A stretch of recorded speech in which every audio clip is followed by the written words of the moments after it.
Good morning, children. How are you all? Hope all you are fine. And for class 5 children, today it is a day 10. And in the last classes, we already discussed about the lesson parallels and meridians. Yes.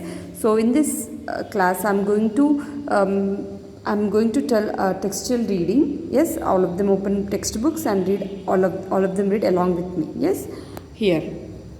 Before going to the lesson, we have a bit that is get set go. Look at the globe, there are some lines on it. Fill in the missing letters to complete their names. So here the given words, so we have to complete these words. I think already I make you to do this. First one is equator, EQUATO or equator. Tropic of Cancer, TROPIC, Tropic of Cancer, CANCER, Cancer, Tropic of Cancer. Next, Arctic Circle, ARCTIC, Arctic, CIRCLE, Arctic Circle. Next, Tropic of Capricorn, TROPIC, Tropic of CAPRICORL, Capricorn. Next, Antarctic Circle, ANTARCTIC, CIRCLE, Antarctic Circle. Prime Meridian, PRIME, Prime, MERIDIAN, Prime Meridian.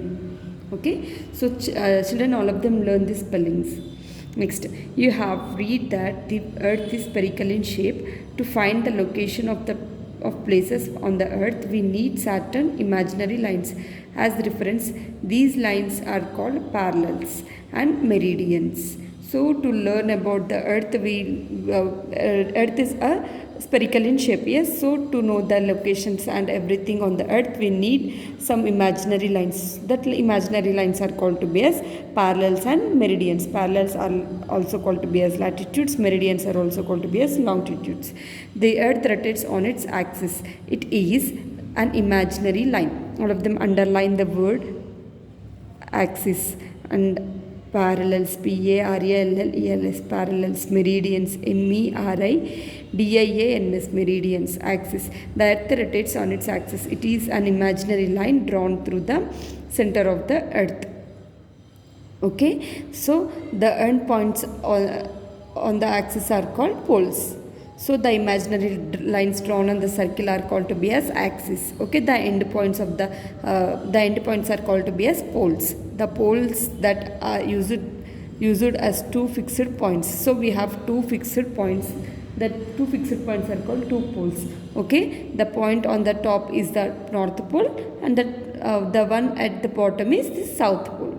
Next, parallels. A set of circles is drawn on the surface of the globe. These circles run from east to west. They are called parallels or lines of latitudes. The earth is divided into two equal parts. By drawing an imaginary line midway between the north pole and the south pole, these lines is called the equator. It is the longest parallel. The part of the earth which lies to the north of the equator is called the northern hemisphere. The other half known as the southern hemisphere lies to the south of the equator. So the part above the equator is northern hemisphere, below the equator is southern hemisphere. Next, important features of parallels. All parallels are complete circles, except for the north pole and the south pole. There are 2 points. So children, here all the parallels are completely circles. All the parallels are completely circles, except if you see here, you will understand clearly. All the parallels are like circles. Only the 2 points, that is north pole and south pole. The length of the parallels decrease as we move. The length of the parallels decrease as we move away from the equator and towards the poles. All parallels are located at an equal distance from each other. Parallels neither touch nor cross one another. Okay, next, how are parallels numbered? We start from the equator and mark it as 0 degrees latitude. first we'll draw a equator line, so that is 0 degrees, 0 degrees latitude. Yes, next we mark the other parallels from 0 degrees to 90 degrees. Okay, so other parallel is from 0 degrees to 90 degrees. Okay, and same south and the north pole is the same, and also the south pole is the same. Next, apart from their value, the parallels are also marked N for north and S for south. According to their location, the north pole is written as 90 degrees north, the south pole is written as 90 degrees south. Parallels are drawn at intervals of 1 degree. There are 90 parallels in the northern hemisphere and 90 parallels on the southern hemisphere. Therefore, there are 181 parallels in all, including the equator. Next, important parallels. So we have important parallels, children, on the globe.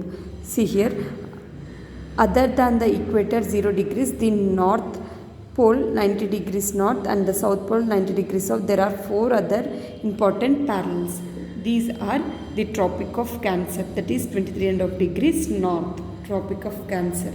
Next, Tropic of Capricorn, that is also 23.5 degrees south.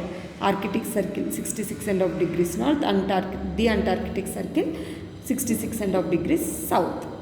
Okay, so these are 4 important parallels: the Tropic of Cancer, the Tropic of Capricorn, the Arctic Circle, the Antarctic Circle.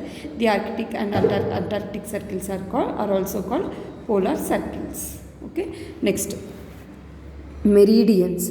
Imaginary lines running from north to south are called meridians or lines of longitude. See children, if you observe difference between parallels and meridians is, parallels will move from east to west and meridians will move from north to south. These lines are drawn from pole to pole. So these lines are drawn from pole to pole. Okay, from top to bottom, pole to pole. Important features of meridians. All meridians are of the same length. So here all the meridians are of same length. The maximum distance between any 2 meridians is at the equator. The distance between any 2 meridians decreases as we move away from the equator towards the poles. Meridians cuts the parallels at right angle 90 degrees. Meridians are used to measure distance in the east-west direction. Okay, how are meridians numbered?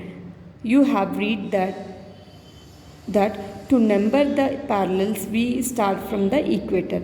Similarly, we need a starting point to number the meridians.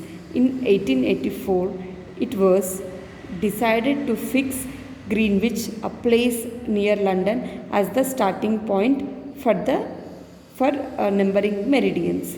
The meridians that passed through Greenwich was marked 0 degrees and named prime meridian. So the biggest, so we in the parallels we see the equator. Okay, that is the main parallel on the globe. In the same way, the main meridian is prime meridian in the meridians. In the parallels it is equator, in the meridians it is prime meridian. The longitude of a place is measured east or west of the prime meridian. Like parallels, meridians are also drawn at intervals of 1 degree. If we move away from the prime meridian towards the east or the west, we reach halfway round the earth at 180 degrees. Thus, there are 180 meridians towards east of the prime meridian and 180 meridians towards the west of the prime meridian. The meridian of 180 degrees east and 180 degrees west is the same line. So in total there are 360 meridians. So we have 181 parallels. So meridians we have 180, 360 meridians. Okay, so here parallels are divided into 90 degrees north and 90 degrees south.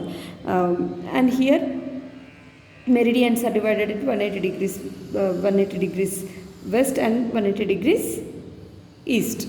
So together we have 360 meridians locating places on the globe. The parallels and meridians form a network of lines on the globe. This is called a grid. We use it to locate places on the globe. Okay, so we use this to locate the places on the globe. See here, if you see this picture, you will understand clearly. A grid is a network. So grid is called to be as a network. Underline the word grid. Okay, underline the word globe. Okay, to locate places we must know the values of its parallels or latitudes and its meridians or longitudes. The point at which the parallels and the meridians cross each other is the location of the place. Okay, the points at which the parallels and meridians cross each other is called the location of the place. Okay, so here like this, where they are going to meet, so there we can find the location easily. Okay, so this is about today's class, children, and all of them without neglecting, open the textbook and read and learn the spellings which I underline, and see you in the next class, children.